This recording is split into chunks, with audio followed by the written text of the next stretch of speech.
eu queria começar, o Vitor preparou aqui para a gente uma cartela para explicar direitinho como funciona essas propostas que estão tramitando lá no Congresso Nacional. Começando, portanto, com a PEC 8 de 2021, que trata das decisões monocráticas na Suprema Corte. Vamos ver o que tem de mudança nessa proposta que passa lá no Congresso Nacional. A PEC número 8 de 2021 altera a Constituição e estabelece regras para pedidos de vista, declaração de inconstitucionalidade e concessão de medidas cautelares.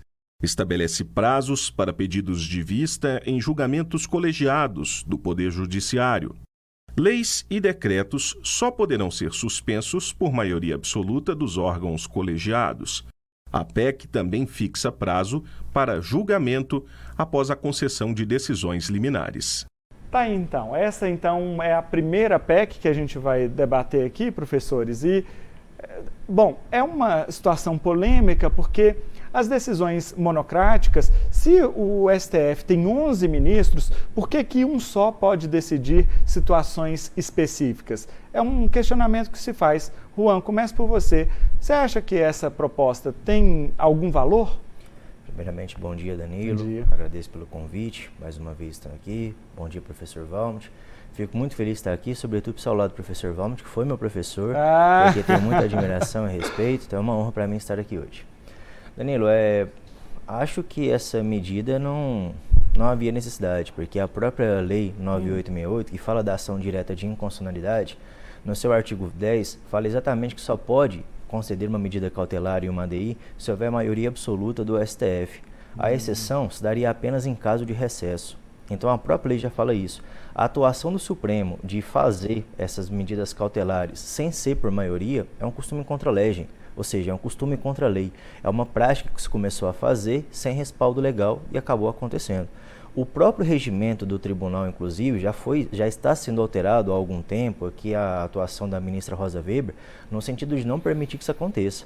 Eu, particularmente, acho bastante errado, tá, que apenas um ministro tenha um condão de suspender a eficácia da legislação existente sozinho. Eu acho isso muito errado, mas essa atuação é uma prática que é contra a legem, que é contra a lei, mas o regimento interno do STF aumenta as possibilidades previstas na lei, não apenas no caso de recesso, que já estão revendo isso. Talvez, então, por causa disso, a necessidade de deixar mais claro e fazer uma alteração à Constituição, professor? Eu acho que nós tocamos num ponto bem sensível das propostas em geral.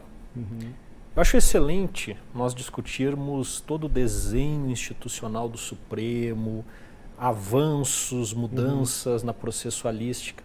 Só que eu tenho um pé atrás nessas discussões quando elas vêm com o decalque ou vêm com o carimbo de revanche. Ou seja, eu estou insatisfeito com as decisões do tribunal e vou me vingar alterando a legislação. Sim, esse é um problema. É um problema terrível nessas discussões todas, né? Bom, o Juan mencionou aqui, né, a nossa lei de processo, temos duas aí principais, pelo menos no controle concentrado, Lei 9868, Lei 9882. Essas leis elas podem, ser ajustadas, até porque elas são do final da década de 90, no momento em que nós ainda estávamos, olhem só, desenhando o Supremo numa nova Constituição que recém tinha 10 anos. Inclusive uma das ações extremamente importantes aí que eu tenho que mencionar, a arguição de descumprimento de preceito fundamental, por exemplo, ela estava nascendo ali naquele momento.